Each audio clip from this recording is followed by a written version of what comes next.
Mesdames et messieurs, bonjour et bienvenue à cette autre édition de Health Update sur la télévision africaine Health Update. C'est une émission de santé hebdomadaire qui parle de tous les problèmes de santé sans discrimination. Et aujourd'hui, nous parlerons de varicelle, des causes, des symptômes, des conséquences, mais également des méthodes de prévention. Pour vous, nous avons déniché un expert qui va nous parler de cette maladie. Mais avant de le faire, allons prendre François Kevin Djega. Il revient avec l'agenda de la semaine.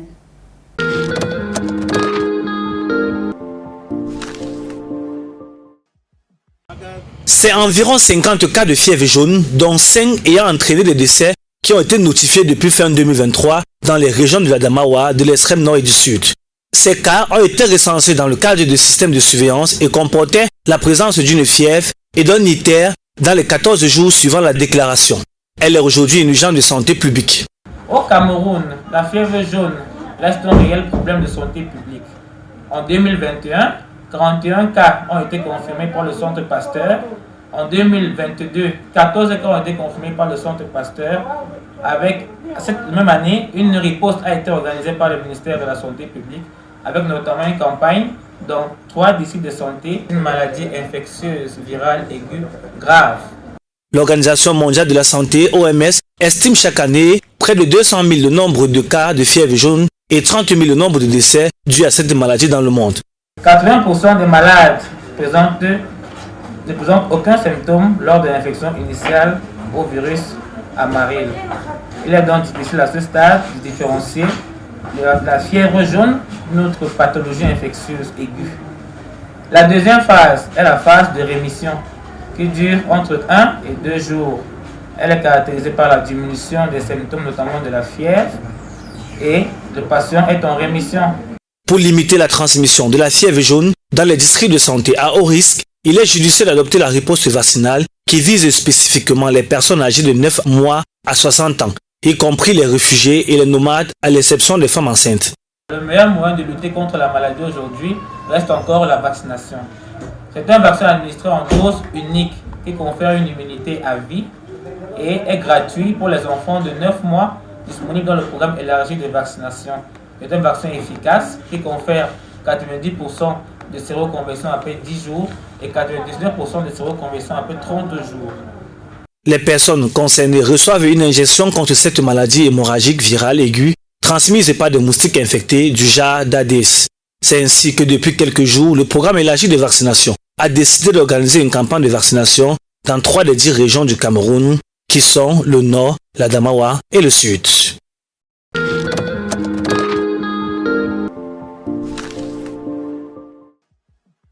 Lorsqu'on dit santé, on dit généralement dépenses. Et pour les Camerounais d'une certaine classe avec des moyens limités, il n'est pas rare de faire recours à la médecine traditionnelle, souvent peu onéreuse. À la on achète les médicaments au marché, traditionnels au marché, les écorces, tout on prépare, mais c'est à vil prix quand même.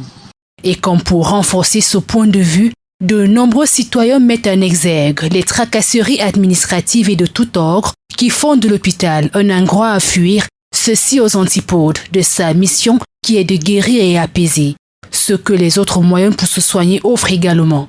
La procédure à l'hôpital est tellement longue, au pays, le cahier de sessions et autres. Parfois on vous reçoit mal, parfois vous trouvez les infirmiers avec leurs problèmes qu'ils ont ramenés chez eux. On vient déverser ça sur le malade. Quand je me suis cassé la main, pour qu'on prenne soin de moi, ce n'était pas facile. Si tu n'as pas l'argent, c'est que tu vas mourir.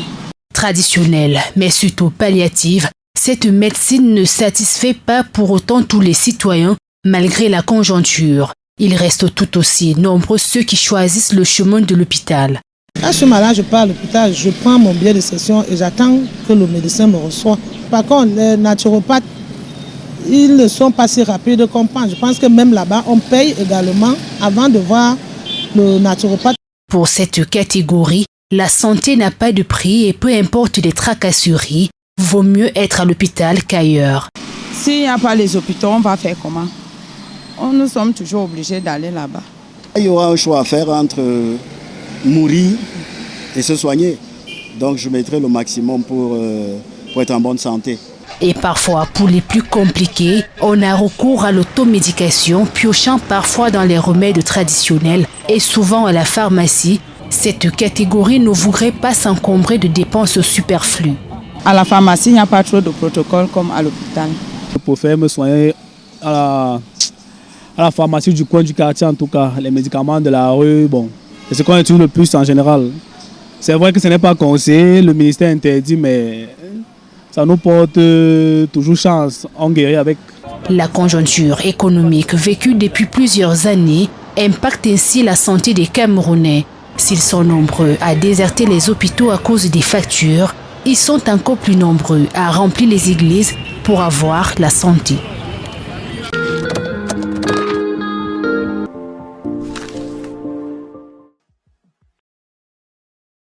Classée parmi les pays d'Afrique subsaharienne les plus touchés par la variole de singe, la République démocratique du Congo comptabilise aujourd'hui près de 4500 cas et plus de 300 décès causés par cette maladie endémique qui fait des ravages selon l'Organisation mondiale de la santé, OMS.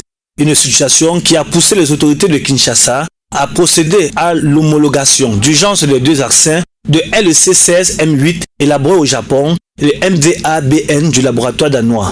Sur le volet du traitement, s'inspirant de la crise d'Ebola qui avait endeuillé plusieurs pays du continent.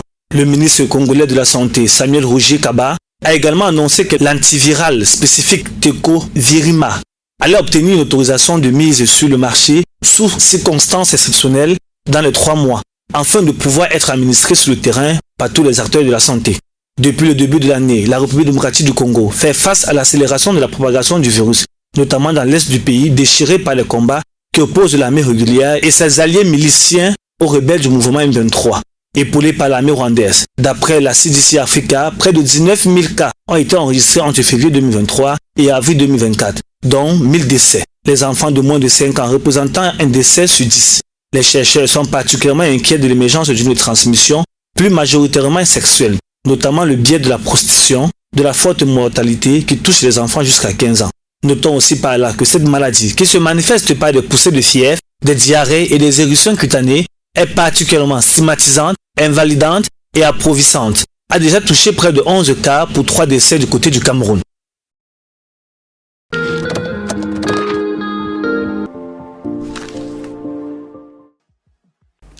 Welcome back, et merci à François Kevin Jega for the plenitude of information that marked this week. As you heard at the very beginning of this program, we'll be talking about chickenpox. We will be talking about the causes, the symptoms, the consequences, but also the methods of prevention. And for this, we got for you one of the best in the domain. His name is Dr. Chanji Didier, and with him we will try to exhaust the topic. Without much ado, let's dive directly into the subject matter. Good morning, doctor. Good morning. How are you doing this morning? I'm doing just great.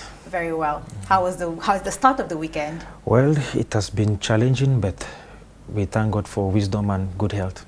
Great. Now let's dive into the subject matter. We want to know, for starters, what is chickenpox?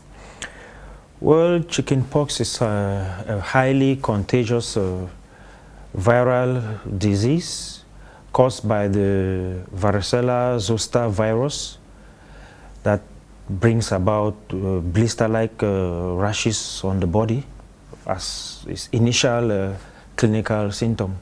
How is chickenpox gotten and how is it transmitted?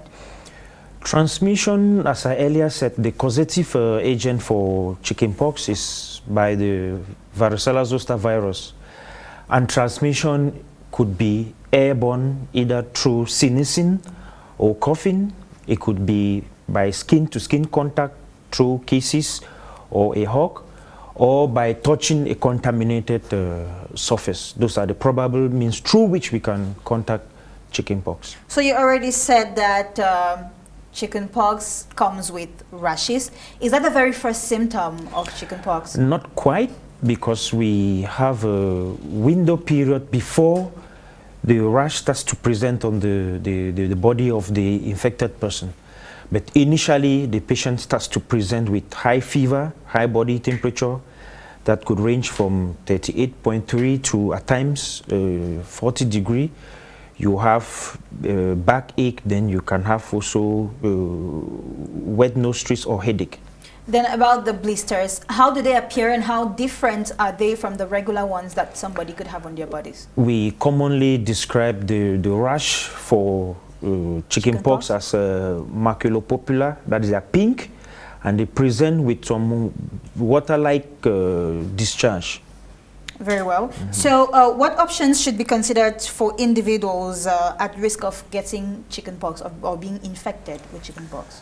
With chickenpox, you have the age group of people who are of high risk, children below 5 years, the age, and most importantly, pregnant women, or those who have never been infected by chickenpox or have never taken a vaccine against chickenpox before. So can chickenpox be gotten more than once? No.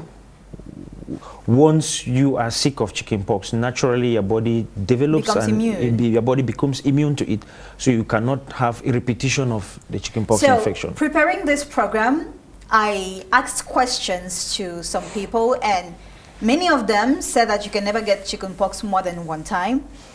Fortunately or unfortunately, I got a case, a colleague of mine, Rosine, and she told me she has had chickenpox 2 times. Well, you know, when it comes to science, when it comes to health, there's a lot of evolution. Exactly, and because I have had my children have chickenpox recently. Absolutely. And my pregnant sister who is at home had chickenpox again. Okay. That's why I say with science, there's a lot of evolution. We cannot with every certainty that an individual cannot, yes, it's not at 100%, that once infected, you cannot have it again. But can a vaccine prevent chickenpox? Absolutely. What even is the vaccine against chickenpox? Now, the vaccine only, because vaccines are foreign bodies that we introduce into our system to stir up immunity against a particular infection. Yes. But in some individuals, they are always a 0.11 who might show resistance to a particular. So at what age do we take the vaccine against chickenpox, and how effective? You're talking about a 0.011. Because now, following our immunization program on vaccination, we always have all children 0 to 51 weeks or 0 to 5 years who are covered with the various vaccines included in our immunization program of vaccination. But with the prevalence rate of chickenpox, the chickenpox vaccine had been taken out of the program for vaccinations in Cameroon and other African countries, being reason that chickenpox is no more at a very high risk as it was in the 70s and in the 80s. So can we be confident to say that chickenpox doesn't kill? It doesn't, if well managed. Viral infections are self-limited. And most often when somebody is infected with chickenpox, we just treat for the clinical symptoms. Okay. But it's not of any risk that we can be afraid that somebody might die because of chickenpox. And that's why they're no longer taking vaccines. The prevalence rate has reduced and chickenpox is no more a risk. But I must say that recently I have seen I've seen tens of cases of chickenpox. This is something that I have not seen in the last 10 years. But this year alone, I have seen at least 15 cases of children with chickenpox. That's why I talk of the prevalence. The rate at which we used to have children, pregnant women, or the old infected with chickenpox has greatly reduced due to the immunization program which our parents back then and even in recent time have respected.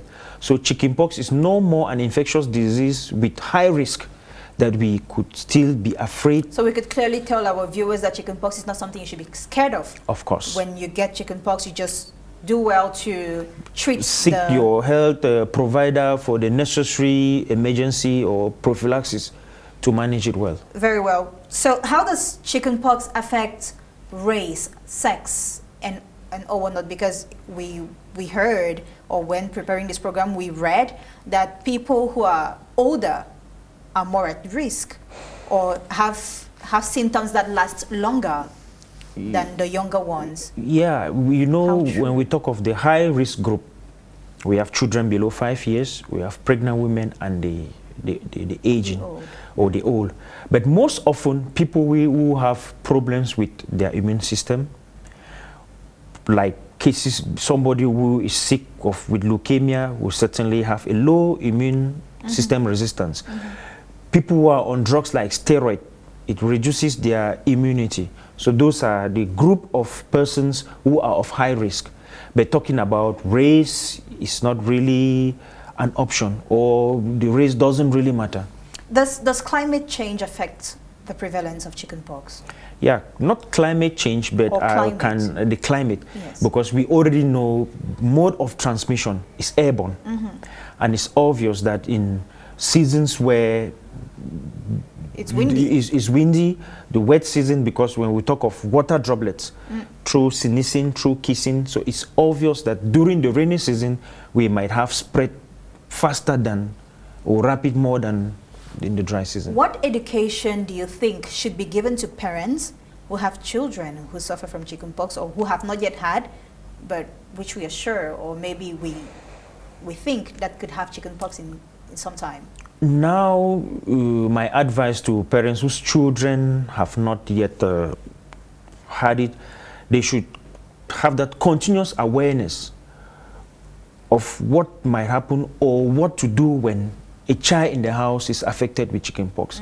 Most importantly, we should be able, because most often those signs and symptoms of chickenpox can easily be identified even at home before we get to the hospital.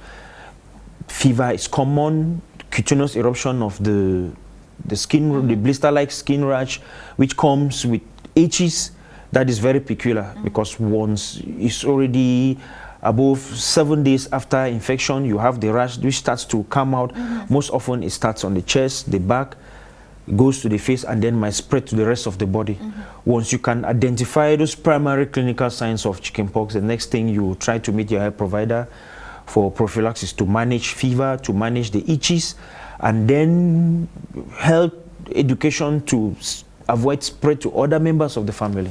So I have had a couple of people saying, Diana, okay, now that your son has chickenpox, let me send my own child to your house to come and have it as soon as possible. How advisable is that? No, that has to be avoided. Okay. Yes, you don't cause your child to have chickenpox so that you don't suffer. Because they were saying that if you have it early enough, you're not going to have it when you're older, and it's not going to leave you the marks on the body and or whatnot.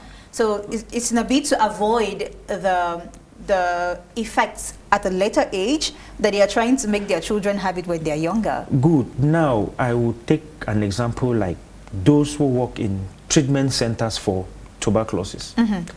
Some took the BCG vaccine when they were younger. Of course. Some maybe, let's assume, due to negligence, they never took. Or ignorance. But just the fact that they work in that unit, exposure, naturally their system has developed an immunity against TB. Okay. So they are not at risk attending to tuberculosis patients or treating tuberculosis patients. That's why even with the chickenpox, which is a subject matter of the day, there are some individuals too who never had it, and they lived long and died without having it. Okay. So we should not be advising our children to visit those who already have it, so that they can have it at that tender age and then avoid marks or scars on their body while they grow older. Are there any risk of complications after chickenpox? The only complication is the stigma of the after scars from the rash. Okay. But talking of complication due to having chickenpox is not really. What do you think about the traditional treatment methods before coming to what's clinical? We have many grandma medications out here. They'll tell you take kanwa, you mix with lemon, you rub on the skin, you do enema, you take what they call the twin sugar cane, you pound and mix and give the child a bath. It's going to dry off quickly. What's your take on these traditional medications? Now, you know, we are Africans. Some of those practices from our great-grandparents, our grandparents, was very helpful. Though not proven, they work magic. Was helpful. But with modern medicine, all what we have to do now is to educate them on the hygienic way of preparing those things. Because I will take, for example, like the calamine lotion. That we have in our pharmacies, yes. is sold in our pharmacies. What is calamine lotion? It's what we commonly call calabar. Yes. It has been prepared in a sterile condition, bottled, so that a child who comes to the hospital with chickenpox, the parents could buy and then they apply. Well, maybe it's because it's more expensive when it's found in hospitals that people maybe turn out to get the cheaper. You know, when it comes to version. health, at times we should not always look at it's too expensive. Okay. But we should focus on the result of what that particular procedure or the medication will help. Because I was still on the point of the calamine lotion. Now, parents used to just grind the calabar, as we call it in pidgin, and they apply to the skin. Now, when there's a rash on the body, that's a window, a door for germs, for bacteria. We don't know from where they bought the calabar. We don't know how it was preserved. In the course of preparing it locally to treat, you might introduce germs, microbes into those rash, and later on it stays longer or it develops to into something else. A larger skin wound than it was supposed to take. So the only thing we can be advising them to do is to try as much as possible educating them on better hygienic procedures to prepare those things. Because you talk about lime, there is the bicarbonate. Yes. Instead of using lime or salt or kanwa to wash the infected child with, I would prefer they could get the bicarbonate, they dissolve in water to wash the child. But nowadays we also have antiseptic liquid soaps that you can still use after giving your child a soothing bath.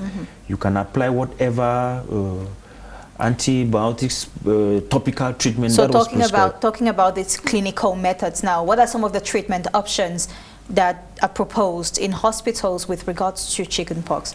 Because with chickenpox, we don't have a particular line of treatment. Of course. We just manage the clinical symptoms that come with chickenpox. The fever, the itches, or the rash that is already on the body, something is applied so that it dries off faster. All right, so you will not advise someone to personally go to the pharmacy and say, I want Eozine, I want to apply on my son's blisters so that they dry off quickly?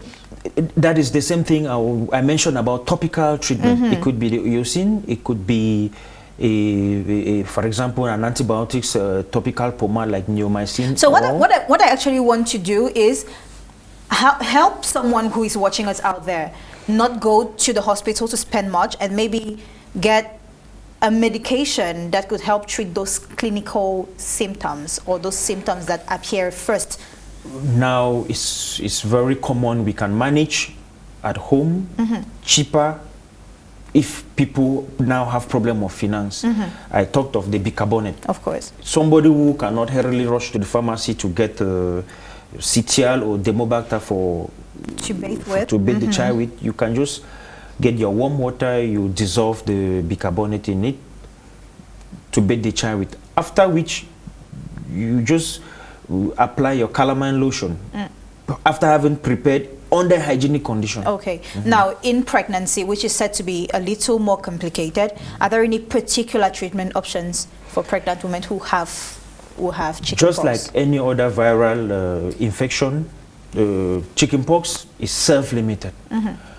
Except with people who have immune problems. Maximum, it should last 7 to 10 days after infection. So most often, we don't necessarily need oral antibiotics. We just get analgesics for the fever, headache, if it is presenting, and then we could get an antihistamine for the itches. All right. Within the 10th day after the rash is already presenting, everything takes care of itself. Very well. Thank you, Doctor. I think that we have exhausted this topic, unless you have something to say for the end. Well, I will always continue to encourage our viewers, our parents back home, our young little ones, to always remain prudent, because as they say, health is wealth. In good health, you will always be possible for you to do whatever you so desire. So outside what we are talking about today, we should always try as much as possible to do what will always keep us in good health. Thank you, Dr. DJ. Thank you, ladies and gentlemen, for watching this interview. But right behind, let's meet Valerina Esomba. She comes back with the health tips that mark this week.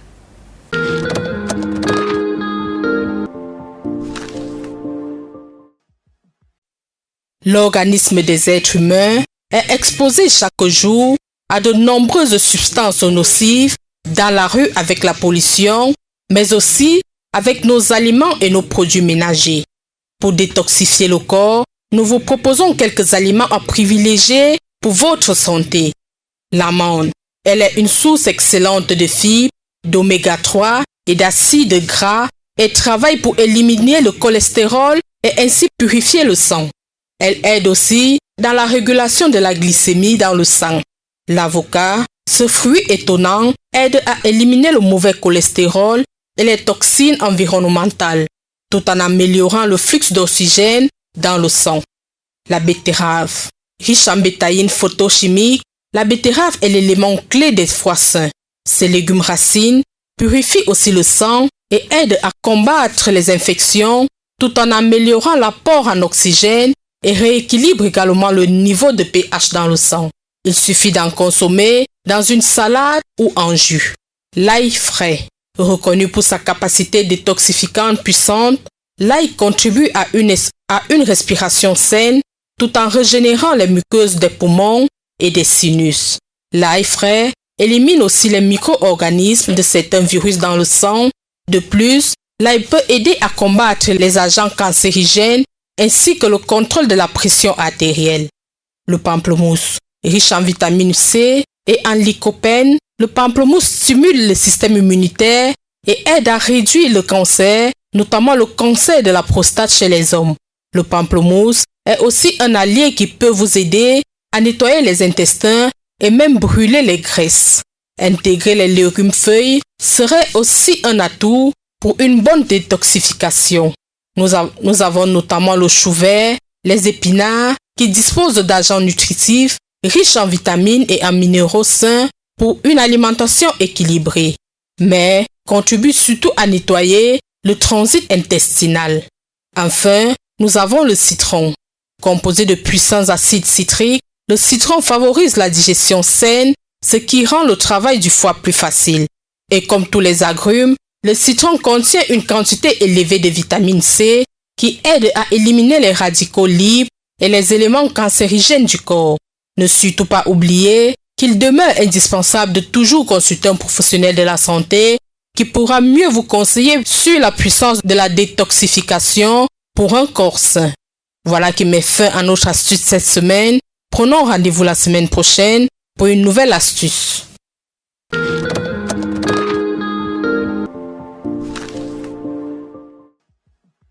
Merci Valérina et Somba. Mesdames et messieurs, c'est ici que prend fin cette édition de Health Update sur la télévision africaine Vision 4. En espérant que vous avez appris une ou deux choses, merci de rester en compagnie des programmes de la télévision africaine. N'oubliez pas de nous suivre sur nos plateformes digitales, notamment sur Facebook, Health Update Vision 4 Télévision, mais également sur YouTube, Diana Joyce Ngwang, c'est le nom de la page. Rendez-vous la semaine prochaine et merci de rester en compagnie des programmes de notre télévision. Bonjour.